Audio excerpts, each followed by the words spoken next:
What is going on, everybody? Welcome back. It is Dog Talk with your host, Holden. Glad to have you guys here as we get prepared for another episode here on the show.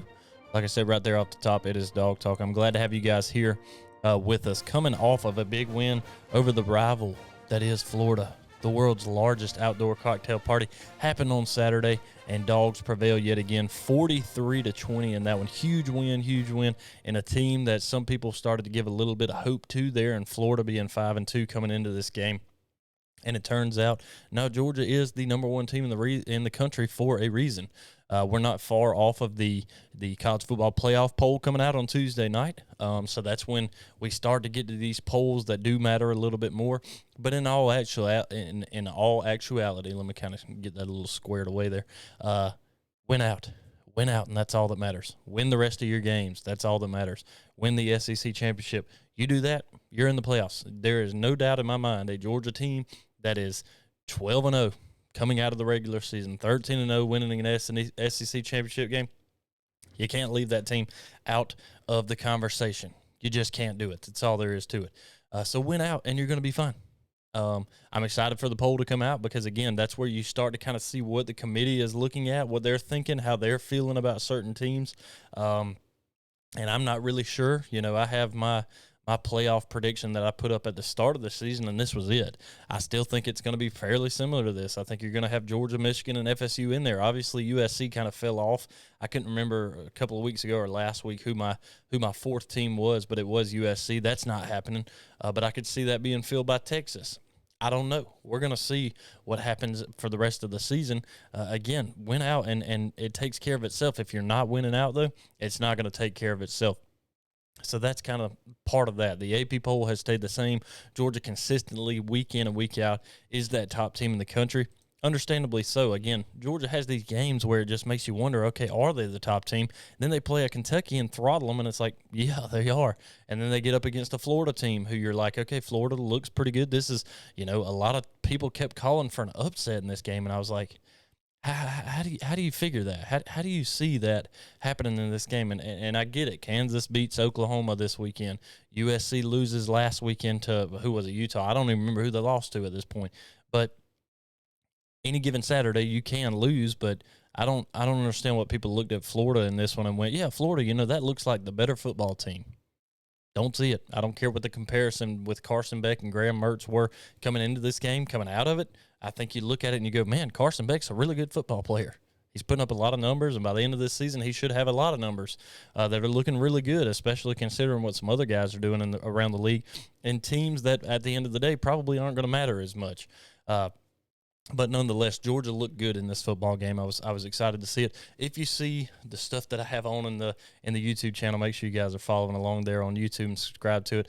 Halloween is tomorrow. I'm recording this one on Monday. Normally I would record it on Sunday, but I had a few other things that were going on at the time. So recording it on Monday. Tomorrow's Happy Halloween, so Happy Halloween out to you. This is my throwback, I don't know, what do you want to call it, costume. I just figured I'd play the part. Why not? But anyways, Georgia with a win, 43-20 in the game this weekend against Florida. Let's kind of get into some of those things here.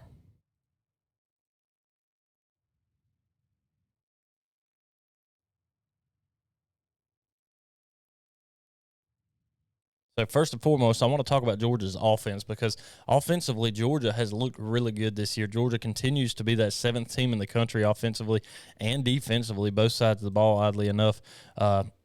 Putting up numbers, putting up points, putting up yardage, everything above. My goodness, can't get all my words together tonight. But seventh in the country, 40.5 points a game is what Georgia's putting up offensively, and then holding teams to 14.8 points per game. And again, that's good enough to be seventh in the country on both sides. Offensively, we're averaging right at about 335 yards through the air and 173 yards on the ground. Almost 3 touchdowns on the ground, 2 touchdowns through the air. So total offense, we're averaging over 500 yards a game in this one. And then defensively, Georgia is averaging, we're only giving up 179 yards through the air, and the rushing category is getting better and better every week. 93 yards on the ground is generally what we average, giving up 272 total yards against teams And in this game, we did a lot of that same exact thing as far as the yardage goes. Comes pretty close against a Florida team. But you see on here, here's one of the biggest things that I want to make sure we kind of pay attention to and talk about in this one, and that's Carson Beck. Carson Beck, for the slow start that Georgia had starting the season, we were kind of like, okay, what is Georgia? Is Georgia any good? But all along, even through slow starts, as we finished much stronger, Carson Beck has been there all along, and he has been throwing the ball left and right. I think this makes now 8 consecutive games, him starting the season, from the start of the season to now, 8-0, that he has had over 250, I believe is the number, 250 yards in a game, which has not happened since like Kellen Mond or I can't even remember who the quarterback was for Texas A&M in 2014. He did it 7 straight games. But I think Carson may be looking at an SEC record possibly if he kind of continues. I don't know exactly what the record is. That would be something to look up. But, I mean, look at his numbers right here. He's throwing almost 73%, almost 2,500 yards, 14 touchdowns, and 4 interceptions on the season. I mean, you couldn't ask for more from a guy who's coming in, and he even said this before the game, listening to his, I think it was an interview, maybe it was with Tim Tebow, obviously he's from Jacksonville, so going back home and playing in front of his home crowd, so to speak, meant a lot to him, and to be able to do that. But he even mentioned in there, hey, I haven't played, and I've said this, he hasn't played competitive football in 4 years. At the time, I think I may have said 3, but regardless, he tells you there, it's been 4 years since he's truly played football, because practice is not the same thing. The good thing is you're going against the best country, or the best defense in the country the past couple of years, so that's been beneficial for him in growing and getting better, and he's even mentioned that too, that he thinks it was a good thing for him, and he knew that he was going to have to wait a little while, and he chose to stick it out. But lo and behold, as the season's gone, regardless of how you feel about Georgia's offense, Carson Beck has been consistent through it all, consistently throwing for a lot of yardage in every game, consistently making the plays. Are there plays where, we look and we see somebody that's wide open downfield? Yeah, it happens. It's happened all season long. But guess what? We're still making the plays. We're still winning the game. And he's slowly but surely starting to get back into that. So it's been one of those things where it's like, all right, we have to kind of calm down a little bit, let him get into his groove, kind of get things figured out, because it's been a while since he's played. But now that he's doing that, you're starting to see even more consistency as far as seeing those big plays and making them. And he's spreading the ball out to everybody. The entire conversation coming into this Florida game was, what does Georgia do without Brock Bowers? Well, this is what Georgia does without Brock Bowers. He throws it to everybody. And even before that, he'd been throwing it to everybody. Robert Thomas has numbers. Lovett, he has numbers. Lab McConkey made a huge comeback in this game, has numbers. Even your running backs get a little bit of touches here and there. But Carson Beck has consistently been doing it with or without Brock Bowers. There was another game, I think I looked at maybe South Carolina before this. Hunter and I were talking about this, was Brock Bowers was not a huge part of that South Carolina comeback. He was pivotal, yes. He had some catches, but I think he had like 54 yards in the game total, and didn't necessarily make or break the game there. He's not. Brock Bowers is great. He's not watching this. I don't anticipate him watching this, but Georgia can survive without Brock Bowers. Do we want to? No, we want him back. Hey, come on back for a senior season if you want to, you know what I mean? But Georgia will survive without him. He is a key part of that offense. He is a great leader for sure. You want him back as quickly as you can get him, and Georgia's going to get that. But for now, we have to be able to battle, and the next man has to step up and take care of business, and we've done that. And Carson Beck has been the quarterback of that entire situation, literally the brains of the offense, making things happen for Georgia's offense in his absence, which has only been 1 week. Again, half of the Vandy game, which shouldn't matter, a bye week, and now you got Florida, and Georgia looked good. By the way, hello, Oscar Delp, making plays in the place of him, and looking a whole lot like Brock Bowers out there too, even bigger, which is kind of a crazy thing to think about.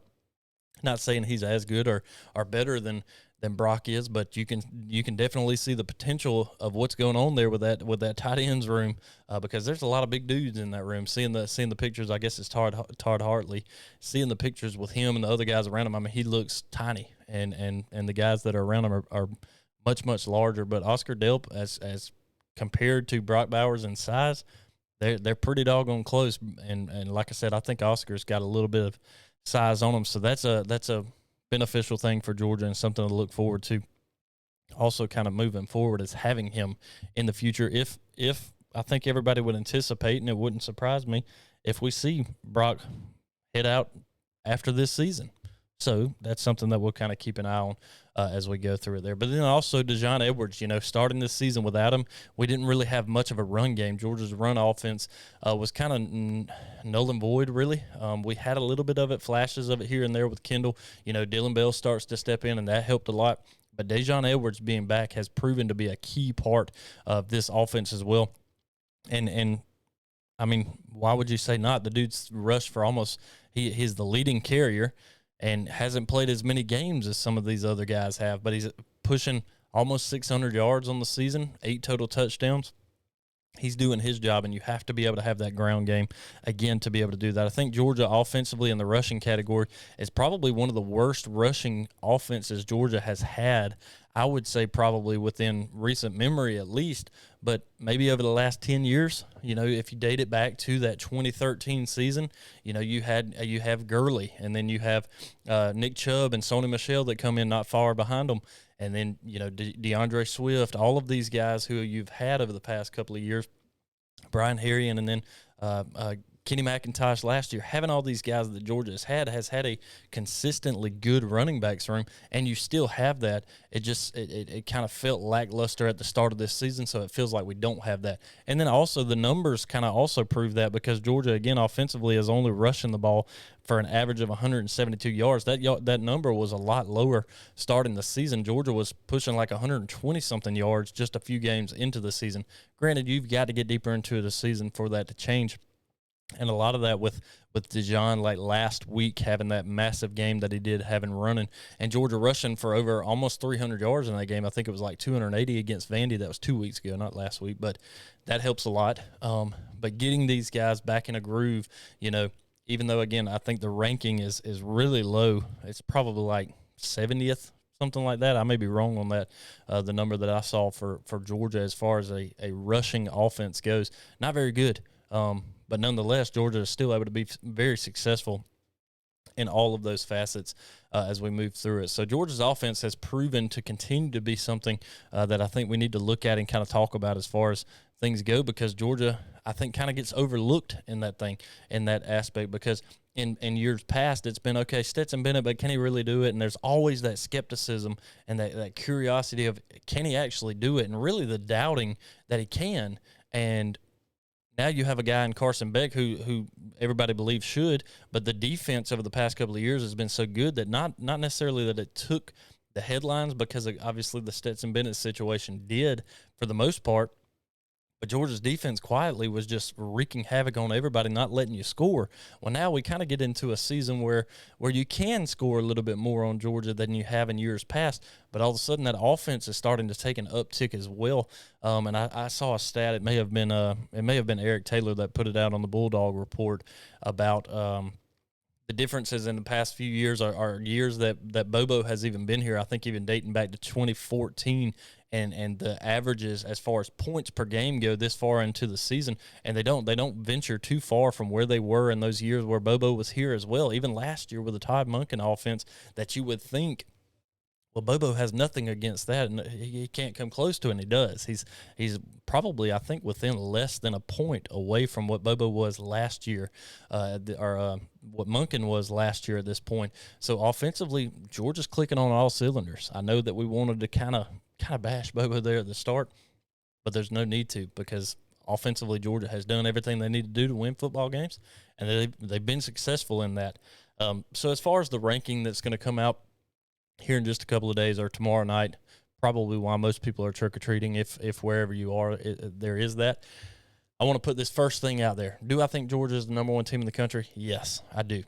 And I think they proved that again this weekend. Do I think that Georgia could potentially not be in the number one spot in the first college football playoff? Yes, I do. And for how much people have talked about Georgia's strength of schedule to this point, agreed so. Georgia's had a pretty good schedule starting things off. But this back half of the schedule for Georgia is completely different. All of a sudden, this strength of schedule jumps way up, especially this second half, these last 4 games of the season. And I say the last 4, I'm going to include Georgia Tech just because of the couple of upsets they've had against a Miami team. And then this weekend beating Duke, something that I don't think really anybody saw coming. Not that they can – I don't think that they would beat Georgia, but it's still a game that I don't think you can just overlook now. But you've got 3 straight ranked opponents that you're about to play. Will they still be ranked at the time we play them? I don't know, but right now they are. You get a ranked Missouri team that's coming to Athens. That game going to be at 3:30. We get the CBS time again. So that game's what we have coming up first thing here, again, in Athens against Missouri. Then we get at home again against Ole Miss, another ranked team that I would imagine by that time should still be ranked because, let's see, Ole Miss coming on. They got Texas A&M this week. I mean, if they were to lose to A&M, I would be pretty surprised by that. It is at home in Oxford for Ole Miss, so I would anticipate Ole Miss to still be ranked by the time we play them. Tennessee, let's see, they've got at Missouri next week, so that could be a pretty tough matchup for them. That could determine whether they're ranked by the time that game comes around or not. I'm not really sure. And then, again, you get Georgia Tech at the end of the season. So my point in this is I wouldn't be surprised if Georgia's not the number 1 team in the country. In my opinion, they are. And a lot of opinions, in other people's opinions, they are as well. But there's these few people that say, oh, they hadn't played anybody. Well, I think they've played enough of a competition to say, okay, they've had some struggles here and there, but some of these other teams have as well, but they're winning. They're doing what they're supposed to do and win, and just trying to push what we know about, last year and the year before that to the side and just grade things off of this year. I think it's very difficult for a committee to do as well, because especially, I hate to use the comparison, but I'm going to use it. If it's Alabama, they're always going to get the benefit of the doubt from years past of what they are this year. And I think they still kind of have that same mantra coming into this season, that they're going to be considered when the time comes. And that's fine. Again, it doesn't matter where we're ranked right now. What matters where we're ranked is come December. Once we get past the SEC championship game, you want to be in a pretty good ranking position or right before it, depending on how that game goes. But win out the rest of your regular season, and you don't have to worry about it. If you lose to Tennessee on November 18th, that could become a problem because you're losing very, very late in the season. And one good thing about some of these teams that lose earlier in the season, it's kind of more beneficial for you because you lose early. Yeah, they're going to give you the benefit of the doubt that, hey, it was early in the season. They were still learning, trying to get things figured out, but by the end of the season, they got it figured out. Well, if you lose at the end of the season, even if you've got things figured out, that's kind of counted against you because you don't have the time. You don't have the games to make up for it before the final ranking comes out later in the season. Now, if you can win out and you can win your division and then be able to play for a conference championship with that loss late in the season, you can overcome that. We've seen it. We saw it with Alabama. We saw it with Georgia. These are things that you can overcome when that time comes, but just win the football games you have in front of you, and all things will be fine. So let's finally, again, I think Georgia's number 1 team in the country. It wouldn't surprise me if they decided to throw Michigan up there, even though Michigan's played nobody. And I'm not going to get into the drama of what's going on there. We talked a little bit about it last week previewing this, but that is what it is. It will make me curious, how much does that actually affect and matter looking forward and future? Can we look past what's going on and what has come to the surface and say, that team earned it? I don't know. I really don't know at this point, which kind of makes it kind of dulls things a little bit because I've been saying this season that if there's a team that can win it and a year that Michigan should win it, it's this year. But will they? I don't know. That's the question. And now you kind of put this up there, and it makes it a little tougher. But it also wouldn't surprise me if Michigan, or not Michigan, but Ohio State gets put at the number 1 spot because they have a couple of top 10 wins against a Notre Dame team who has fallen way down, and a Penn State team who I thought was a little bit better, but just really didn't have the gas against Ohio State last time they played like 2 weeks ago. So, I mean, it wouldn't surprise me if Georgia's not won. But again, win the games you got in front of you. Then we'll talk about it when that time comes. Let's kind of get into this matchup against Florida here now. So this is what we got. Again, 43-20 Georgia on top of this one. Nice to see this. I think it's like 3 years in a row now. And I hope we just keep it going. I love being Florida. But who doesn't, right? Georgia on the day, 486 total yards, 315 through the air, 171 on the ground. Florida, 339 total is what they end up. 230 through the air, 109 that you see there on the board. On the ground. But the very start of this game, Florida drives right down the field and scores pretty rapidly to get this thing going. And I was like, whoa, that's quick. I mean, less than 4 minutes into the game off a 25-yard pass from Graham Mertz, they take a 7-0 lead. But from that point on, Georgia was like, nah. We kind of drive a little bit, kick a field goal. It's like, okay, field goal, then 10-7. Then we get into the second quarter. Then Georgia really started clicking on all cylinders. At one point there in the before we even got to the fourth quarter, Georgia's up 36-7, and it was like, okay, there's the Georgia we anticipated seeing. And they were absolutely rolling through this game.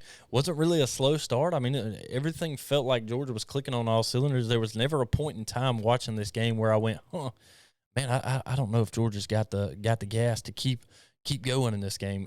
The entire game just felt like, okay, Georgia's in control. They're in control. They're not going to let go of this. They're going to take care of business. Later into the game, I think I'd predicted it 38-17, and my prediction was Georgia was going to be up like that. And then late in the game, I could see Florida getting a score to make it a little closer, like a 38-10, and then all of a sudden late in the fourth quarter to make it 38-17 to final it like that. It ends up 43-20, and it kind of was that way. Georgia was up 43-13, not far off of the score that I had, and then Florida gets a late touchdown, a minute and 20 left in the game to make it 43-20. So some of that did kind of happen, but overall, really good game for Georgia. I was impressed anyway. First half, here's some of the stats. We'll look at the first half before we kind of jump to the second half stats in this, because I don't want to put up. I like to kind of look at the first half, and then we'll talk about the second half after that. Yeah, make sure I got my information there. But kind of lined up like this. Georgia was up 26-7 there at the half. Carson Beck at the time was 10 for 16, 139 yards, averaging almost 9 yards a play, 1 touchdown. Dejon Edwards had 8 carries, 67 yards. So far in the first half, 2 touchdowns. Kendall had 5 for 21. Ladd, big game again, like I said, for Ladd. In the first half alone, he had 4 receptions, 74 yards, and a touchdown. Georgia had held Florida. Again, that first drive, Florida was drove right down the field. I think got 2, maybe even 3 first downs, and then getting a touchdown right off the bat. But from that point on, Georgia kind of locked things down defensively, only allowing Florida 7 first downs in the first half compared to 13 for Georgia. Georgia on third down held Florida 2 for 7. That was one of the keys, which we're going to get to here in just a minute. But Georgia offensively was also only 2 for 6, so not quite as successful offensively on third downs as we had been coming into this game. But defensively, we kept that same drive alive there. Did go 1 for 1 on fourth downs for Georgia, 0 for 1 for Florida there. Yardage was 246 total yards in the first half for Georgia, 120 for Florida. 139 of that came through the air for Georgia, and 98 of those came through the air for Florida. That limited to Florida 22 yards rushing on the ground in the first half. Georgia had 107 yards on the ground in the first half alone. Not very many penalties in this game, which I was kind of impressed by, because this, a rivalry game, penalties kind of seem to rack up. Georgia had 2 penalties for 10 yards in the first half. That was the only penalties Georgia would get for the entire game. And Florida had 1 for 12 yards, but they would only get 1 more penalty in the game as well to be 2 for 17. A couple of penalties missed. I mean, I saw a horse collar tackle that didn't get called. I think we may have had a late hit that didn't get called. A couple of face masks that didn't get called. So the rest were really kind of letting them play. But Georgia and Florida, I mean, in a game that, again, heated rivalry like this, kind of kept the cool on both sides of the ball in a game that seems like every year there's at least a little bit of a scuffle or a little bit of a, something going on. Didn't really happen much in this game. So I didn't necessarily hate to see it either, because Georgia the entire time was not talking. They were doing the talking with their pads and handling business, and there was not much that Florida could do against it. So that was kind of a nice thing to see.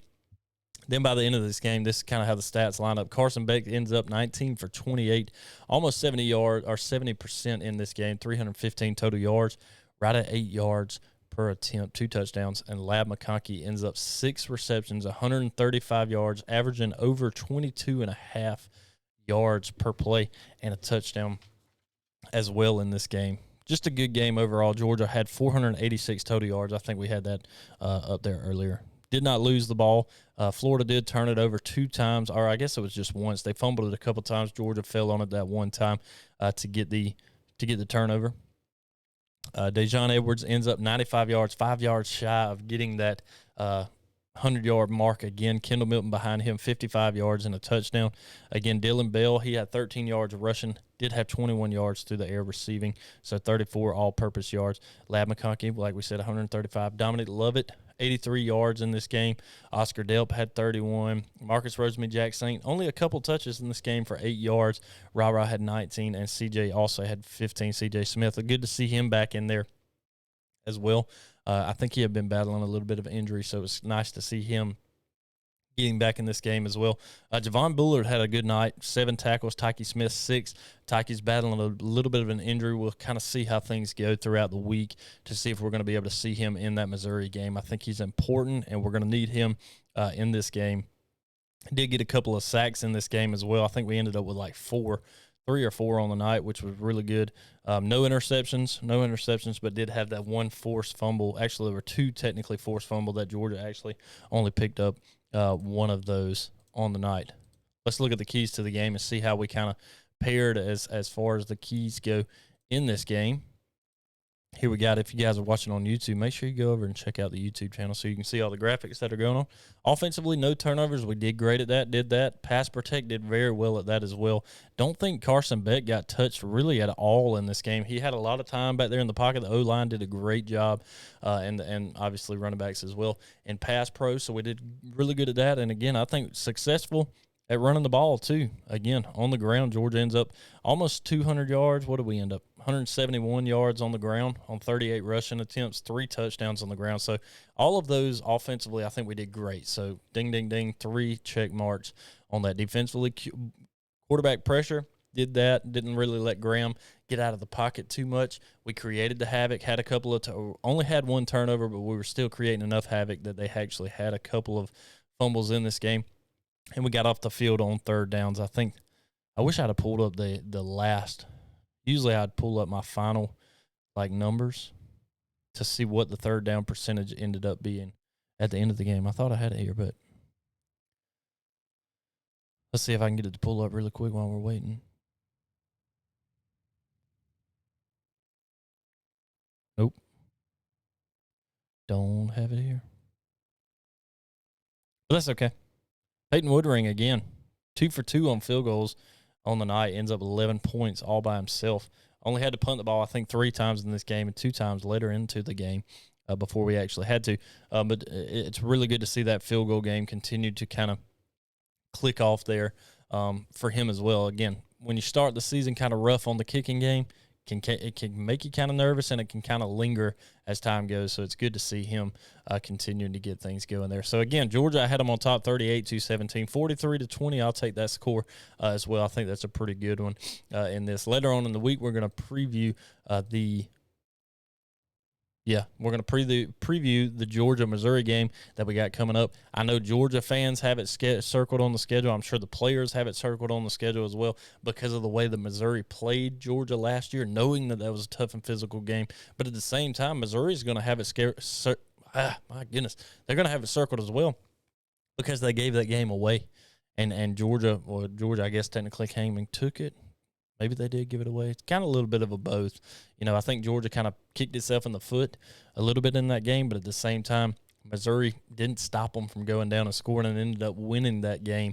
So both teams, I think that's going to – I really think it's going to be a big matchup. I think the line has opened at 16, but a huge matchup. So we'll be sure to preview that game coming up later on into the week. So let's take a look real quick at some of the other games that went on around the country.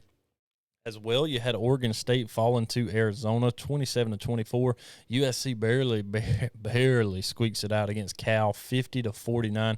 And a lot of that is because Cal went for 2 at the end of the game instead of kicking the field goal and pushing for overtime. USC ends up barely squeaking by 1 point there. There's a reason they're ranked 24th now in the country. Air Force continuing the undefeated state against Colorado State, 30-13. Georgia Tech, again, upsetting number 17, North Carolina, 46-42. Kansas upsets number 6, Oklahoma, 38-33. Tennessee beating Kentucky, 33-27. Louisville dimes Duke, 23-0. A top 25 matchup. Number 20, Duke, falling to number 18, Louisville, 23-0. Ole Miss over Vandy, 33-7. Penn State squeaking by Indiana 33-24. Washington over Stanford 42-33. I know that was another one. It was like, don't sleep on it necessarily. Texas over BYU. Quinn Ewers hurt in this game, so having to go with the backup. 35-6 didn't matter. UCLA taking care of Colorado 28-16. Oregon over Utah. Utah has been a thorn in that side. That's a big top 15 matchup that was going on, number 8 versus 13, and Oregon getting it done this year 35-6. That's definitely a team to watch later on in this season. If they could go on and win the Pac-12, Pac-12 always seems to kind of crumble itself by the end of the season. USC's already doing that to himself. Let's see what happens with Washington continuing forward. And don't sleep on Oregon State either. So there's a kind of a three-way little run going on right there that's going to be curious to see how it rounds out the end of the season, to see if the Pac-12 can fight for a position in that top 4 when the time comes for the college football playoff. Because right now it really looks like you're going to get one SEC team in, the potential of having 2 Big Ten teams in if an Ohio State and a Michigan team got to flying around in here with me. Anyway, if those 2 teams are undefeated when they play, the committee's liable to put both of them in. So really only one spot waiting there. Is that FSU? Is that a Pac-12 team? Let's see what happens here. Can you get a one-loss team coming out of the Big Ten and push them in over the potential of an undefeated or one-loss Pac-12 team? That's something that the committee's going to have to figure out, and luckily I'm not on the committee to have to worry about it. So we're going to see as that kind of wraps itself up as well. Speaking of the ACC, FSU over Wake Forest 41-16. They continue to look really good. Ohio State over Wisconsin 24-10. Not the prettiest win, but it was on the road. Mississippi State and Auburn. Auburn does win that one 27-13. And then Iowa State over Baylor 32-18. So that is some of the other big ones that were going on. You guys can see that if you're watching on YouTube. Halloween, man, some crazy things are going on. Let's look at the picks of the week. I didn't update my little line on the bottom there. Technically, it was the week before last that I was 1-5, though, so I went a little bit easier with it. I thought I would anyway. So Georgia over Florida, cha-ching. FSU over Wake Forest, cha-ching. North Carolina over Georgia Tech. What are you doing, North Carolina? I had the perfect week to go 4-0 and start to make a comeback on my picks, get back over 400 or 500, and what do? You drop the ball to Georgia Tech. At least Ole Miss did beat Vandy, so I did go 3-1 on the week. But I'm not over 500 because of it. 21-22-1 is what it's going to end up being. I'll update that graphic kind of as we go. Some of the other big games that we do have coming up this week as well. Some of your top ranked matchups that are going to happen this weekend. Number 25, Kansas State at number 7, Texas. Number 14, Missouri, obviously traveling to number 1, Georgia. Number 5, Washington at number 24, USC. And then you get number 13, LSU at number 8, Alabama. That was going to be a big one to determine what's going on over there in the SEC West. Could be what wraps up the SEC West conversation.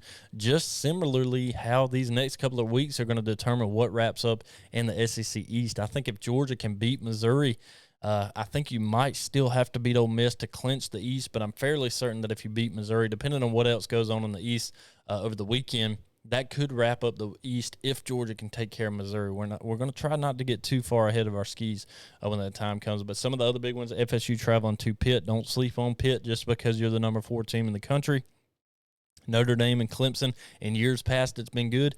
Clemson's just not good this year, but doesn't mean that game might not still be good. Got him. Sorry, that was probably pretty loud for you guys listening on it. He lived. I'm telling you guys.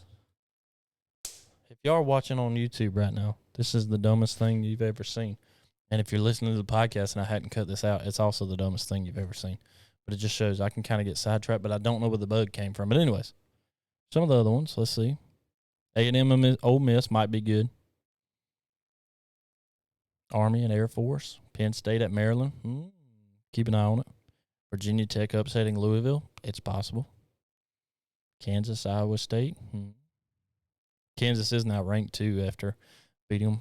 Washington, USC. I mean, Washington should take care of them, but let's see, can they play defense? That's going to be 2 really good offensive matchups there, and it's at USC too, so something to look at there.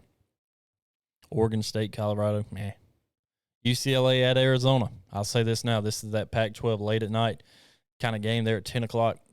Don't sleep on it. Arizona's not been a team to sleep on. They just upset Oregon State 27-24 there as well. So some of the stuff to kind of look at, though. That's kind of where we're going to wrap things up here on the night. So I appreciate you guys watching if you're watching on YouTube. If not, make sure you go over and check it out. If you've been watching, make sure you hit the like button. I'd appreciate it. And if you guys want to leave a review on Apple Podcasts, Spotify, wherever you guys listen, I greatly appreciate that as well. If you want to sponsor the show or support the show, patreon.com/Dawg Talk. I'd appreciate it. Otherwise, I will check in with you guys when we get prepared for Mizzou. Go Dogs.